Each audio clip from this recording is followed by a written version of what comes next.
بسم اللہ الرحمن الرحیم۔ ناظرین و سامعین حضرات، السلام علیکم ورحمۃ اللہ وبرکاتہ۔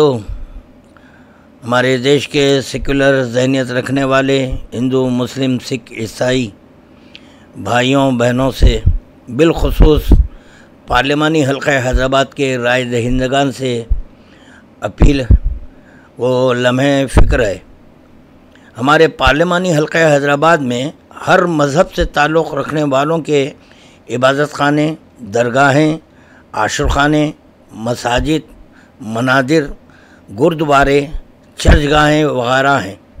چاہے کسی کی عبادت گاہیں ہوں، ہندوستانی ہونے کے سبب ہر شہری کا فریضہ بنتا ہے کہ دستور ہند پر عمل کرتے ہوئے اس کی توہین نہ کرے، مگر دیکھا جا رہا ہے اپنے اقتدار کی خاطر مذہبی منافرت پھیلا کر مذہب کے نام پر ووٹ مانگا جا رہا ہے، جو کہ دستور ہند کے خلاف ہے، اور شہر کی پرامن فضا کو مقدر کرنا، ایک دوسرے کے درمیان نفرت کا بیج بونا ہے، جس کی ہر صاحب عقل پرزور مذمت کرتا ہے اور کرتا رہے گا۔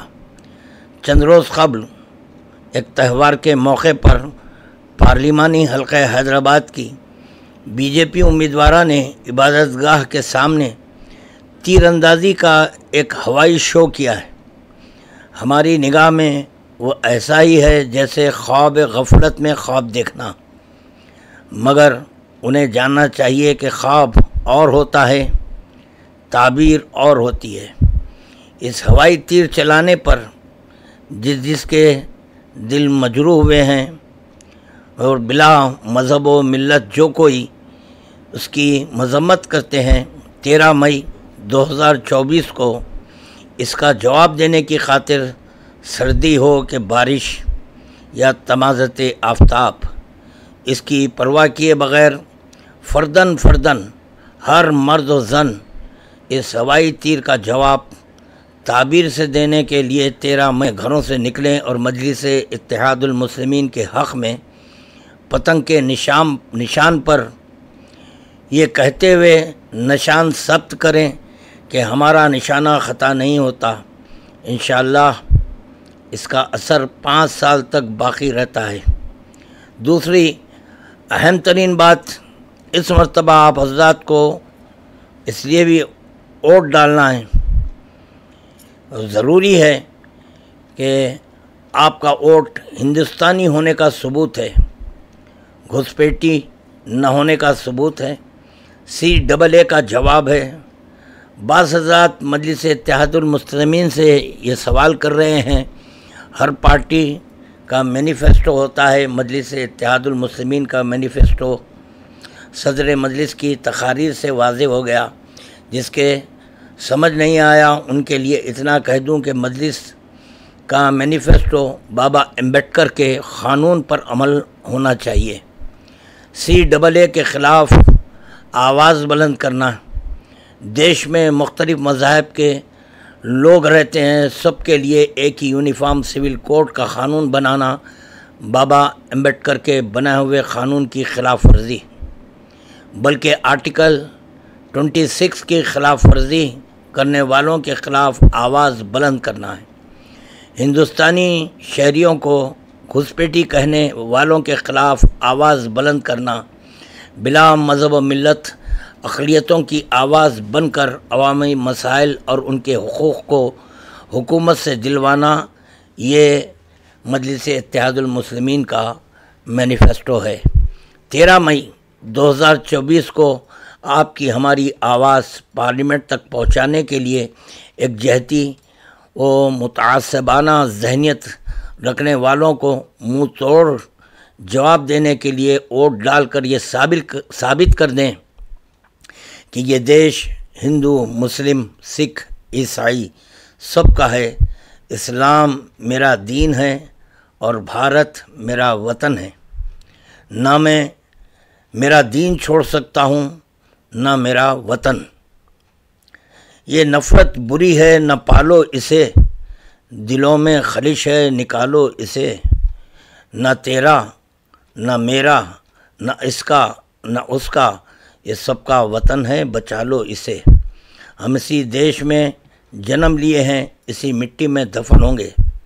صدر مجلس بیرسٹر اسدالدین اویسی صاحب نے بالخصوص اس سال 2024 کے پارلیمانی الیکشن میں ہر مسلک سے تعلق رکھنے والے علماء و ذاکرین سے ملاقات کرتے ہوئے اس بات کا اظہار کر دیا کہ کل ہند مجلس اتحاد المسلمین کا کسی مخصوص مسلک سے تعلق نہیں ہے، بلکہ یہ سب کی جماعت ہے بلا مذہب و ملت۔ قانون ہند کی روشنی میں ہر شہری کی فلاح و بہبود، ترقیاتی کام، پسماندگی کا خاتمہ، تعلیمی وسائل وغیرہ کے سلسلے میں عوامی آواز بن کر حکومت تک نہ صرف ہمارے مسائل پہنچائیں گے، بلکہ حکومت سے عوام کا حق لے کر عوام تک پہنچائیں گے۔ بالخصوص عوامی رہنمائی کرنے والے مذہبی علماء و ذاکرین جو صدر مجلس سے نہ صرف ملاقات کیے بلکہ مجلس اتحاد المسلمین کے حق میں تائید کیے ہیں، ان علماء و ذاکرین کو چاہیے پہلے وہ خود اپنے افراد خاندان کے ساتھ نکل کر ووٹ ڈالیں اور عوام سے ووٹ ڈلوائیں۔ دیکھا جاتا ہے تائید کرنے والے ہی ووٹ نہیں ڈالتے، تو عوام سے کیسے امید رکھتے ہیں کہ وہ ووٹ ڈال دیں گے؟ کمانڈر گھر میں ہیں اور فوج میدان میں ناممکن ہے۔ میں سید وحید الدین حیدر جو شیعہ امامیہ اثنا عشری اخباری المسلک سے میرا تعلق ہے، اور بالخصوص میری مخاطبت جو اپنے آپ کو شیعہ کہتے ہیں ان سے ہیں، بلا خوف و خطر۔ ایک کڑوا سچ کہنے سے پیچھے نہ ہٹتے ہوئے یہ کہنا ضروری سمجھتا ہوں کہ شیعہ قوم حق رائے دہی میں کوتاہی و غفلت کرتی ہے، جس کے سبب ہم خود اپنی اکثریت کو ثابت کرنے میں ناکام ہو رہے ہیں۔ اکثریت کا دعویٰ کرنے والوں کو تو چاہیے کہ اپنی اکثریت کا ثبوت دیں۔ ووٹ ڈالنا ہر ہندوستانی کا حق ہے۔ مجلس اتحاد المسلمین کے صدر بیرسٹر اسدالدین اویسی صاحب سے امید کرتے ہیں کہ آنے والے 5 سال تک نہ صرف پارلیمانی حلقہ حیدرآباد کی عوام بلکہ سارے ہندوستانی عوام کے دنیاوی مسائل و مشکلات کے وقت پہلا قدم آپ ہی کا آگے بڑھنا چاہیے۔ پارلیمانی حلقہ حیدرآباد کی عوام بالخصوص ہمارے شیعہ فرقے سے تعلق رکھنے والے شیعہ ووٹر سے اپیل کرتا ہوں کہ اپنا ووٹ بیرسٹر اسدالدین اویسی کے حق میں استعمال کر کے پتنگ کے نشان پر مہر ثبت کریں۔ ہندوستان زندہ باد۔ سارے